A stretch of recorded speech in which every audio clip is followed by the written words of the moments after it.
Red Dead Redemption 2 is an action-adventure game released on October 26, 2018. It generated $995 million in sales from its opening weekend alone, earning its 7th place on the best-selling video games list of all time. But why?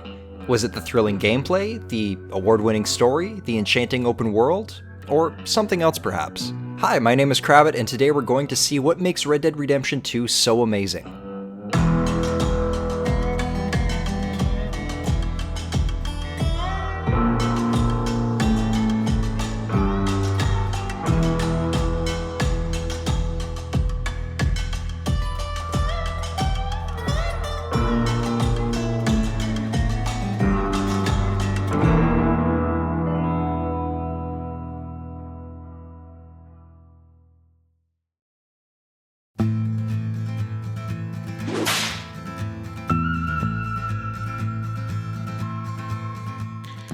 One of this game's most outstanding aspects is its open world. No matter what you do or where you go, this place feels authentic. Whether you go into any local town saloon or into the wilderness hunting, nothing about your experience will feel false. Reasons for this are abundant. For one, the game is populated with tons of various people whom your interactions with always vary. For instance, you can interact with the non-playable characters, and depending on where you are or even what you've been doing, their responses to you will vary. The game equips you with an honor system, in which your deeds will affect people's perceptions of you. For example, if you go around mindlessly killing and robbing, you'll get low honor, and the folks around you will treat you with disdain and fear. On the other hand, if you decide to be an acceptable member of society, they'll show you more respect and courteousness. My point is, unlike many other games where the NPCs are no more than a copy-paste with different textures, Red Dead Redemption's people feel alive, as if they had their own lives, story, and thoughts. Not only that, but each area has something to do, whether that's hunting, selling your pelts from previous hunts, or even gambling, if you're feeling lucky that is. On top of all that, there are these random events that occur throughout the world that'll appear when you're simply riding along a trail. For instance, someone might be getting mauled by a pack of wolves, and you can either choose to help or ignore their cries. It even goes as far as how fast you decide to act, which will determine the outcome of what happens. Using the poor soul being mauled by wolves as an example, if you don't act quickly enough, he'll get eaten and killed. Act a little bit faster and he'll be able to converse with you for a short while before succumbing to his injuries. Act very quickly and you'll hopefully be able to kill the wolves and save his life. Events like these occur all over the map and happen at random and various times and are completely optional. Something else that seems to get overlooked quite a bit is the world's day, night, and weather cycle. I believe we've gotten accustomed to these throughout the years, but not long ago were these features considered impressive. As an example, you might want to celebrate a big score at a local town saloon and walk inside while it's daytime with clear skies. Celebrate long enough and you'll walk out in the rain in the middle of the night. Now, this might seem trivial to most, but small details like this immerse you into the world, adding a layer of realism over it all. I mean, just imagine if it was sunny all the time.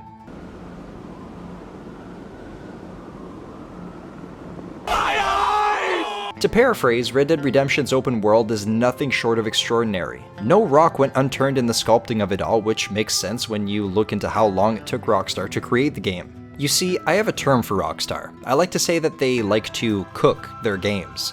And what I mean by that is, unlike other game publishers who like to release annual pieces of shit as a money grab, Rockstar Games actually takes their time. You only need to look at their best-selling game, Grand Theft Auto V, which took a team of over 1,000 people over 3 years to make with a budget of over $200 million.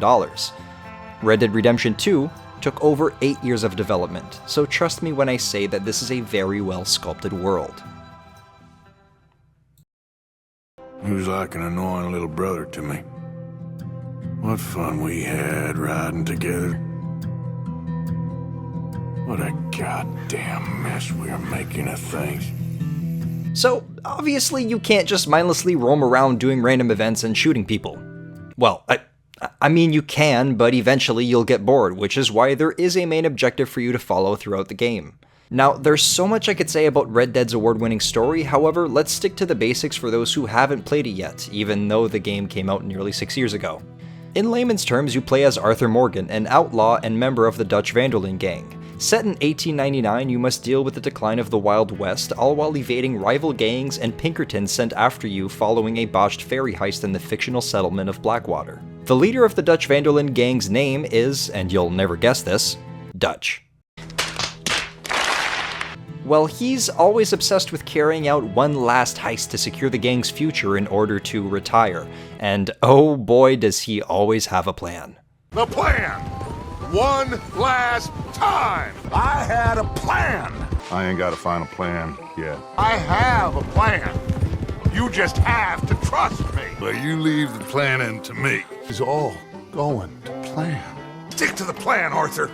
Exactly as I planned. It wasn't. It was part of the plan. This is about the fact we are planning to rob a bank in his town. I had a goddamn plan! Throughout the story, you'll be visiting a variety of settlements and towns, always having to move to another because of mismanaged robberies or simply because the heat caught up to you.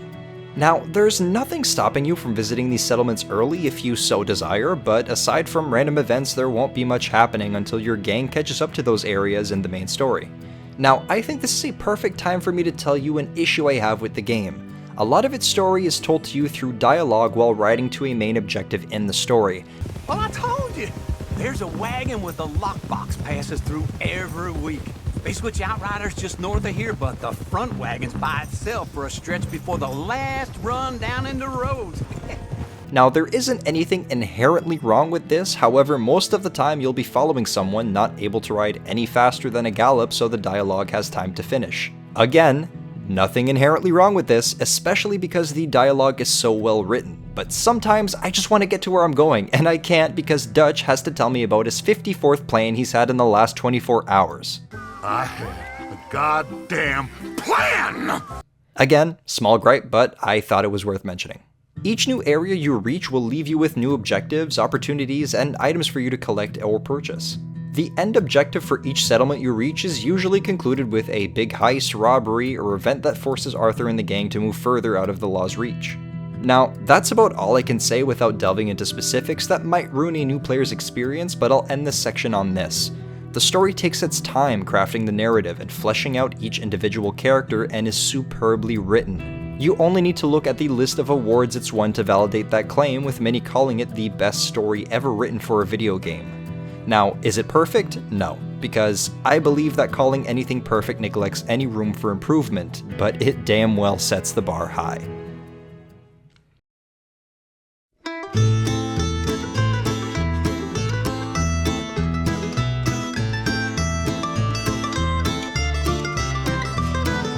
Have you ever wanted to ride a horse, rob, shoot people, ride a horse again?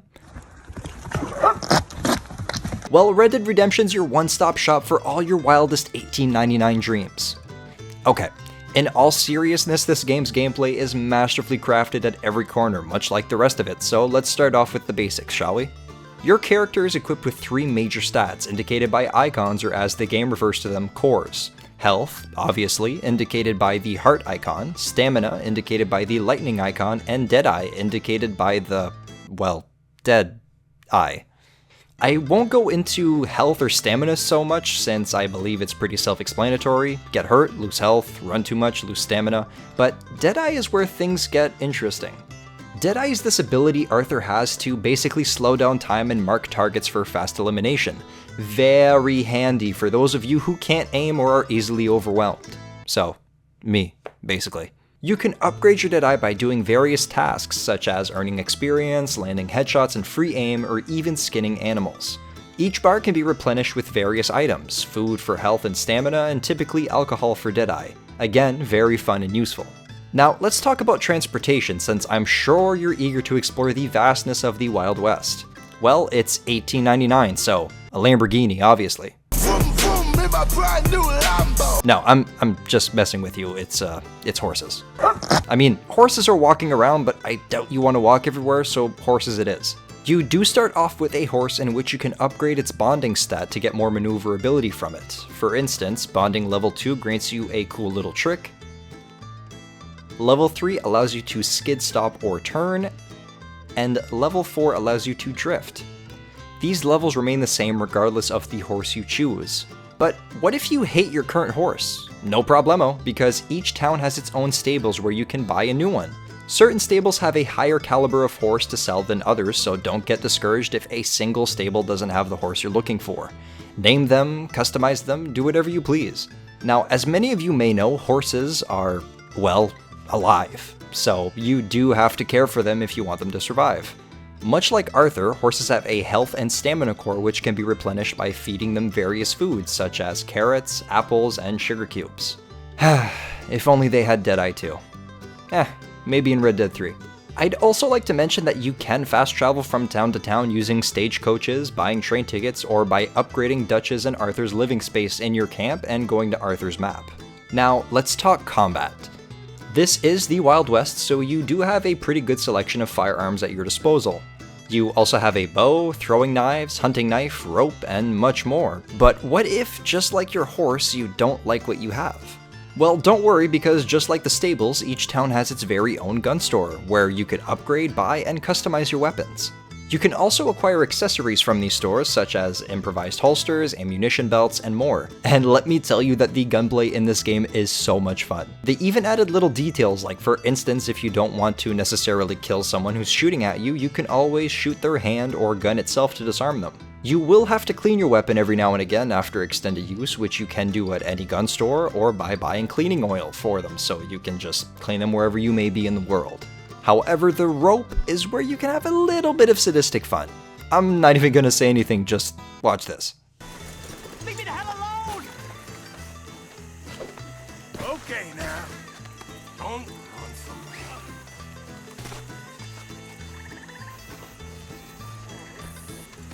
Get on there. Let's see about this.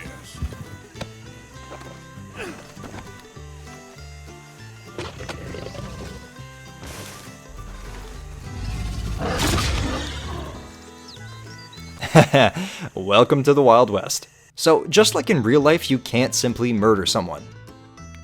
Well, you could, but you'd get in serious trouble if you did, which is what happens in Red Dead Redemption. Kill people in front of a witness and you'll get wanted. Continue doing deplorable activities and you'll get a bounty posted for your head, in which other bounty hunters will, well, hunt you down for the cash prize. Don't worry though, you can visit any post office in the world to pay off your bounty. If you have enough money, that is. Not only can Arthur become a bounty, but he can also hunt bounties. If you visit any sheriff's office, you'll be able to see a board filled with names alongside a cash prize for their return, dead or alive.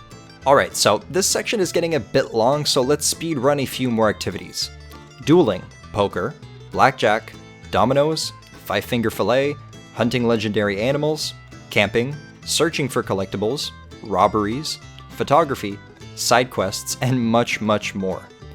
Needless to say that there are a number of things gameplay-wise to keep you occupied if you want to take a break from your main objective. I'd also like to mention that you can choose to play the entirety of this game in first person if you so please, but honestly I haven't met someone who's willingly played through the story like that, but it's an option.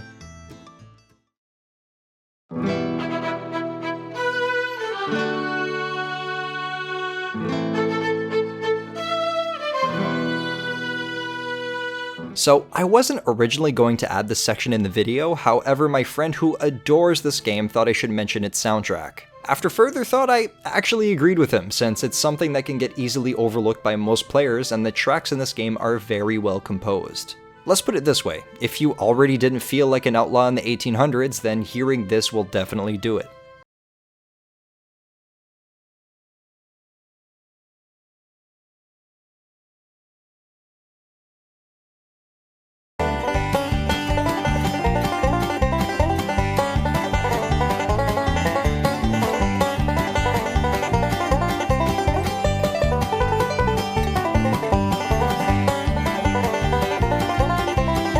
If you haven't already, I strongly suggest you check out the game's official soundtrack if you're a music fan like me. I realized this section was quick, however, I truly believe someone else would be more well-versed in explaining all the little complexities than I am, so if I find a video doing so, I'll add it in the description of this video so all of you interested can check it out. All in all, we've touched on very few things this game has to offer. Personally, it'll always be a title I revisit since every time I play through it again, I see something that I've missed from my last playthrough. There are many moving parts that make Red Dead Redemption 2 so amazing, and I highly suggest that you go and play through its story if you haven't already. Let me know your favorite part of the game in the comments, and above all, thanks for watching.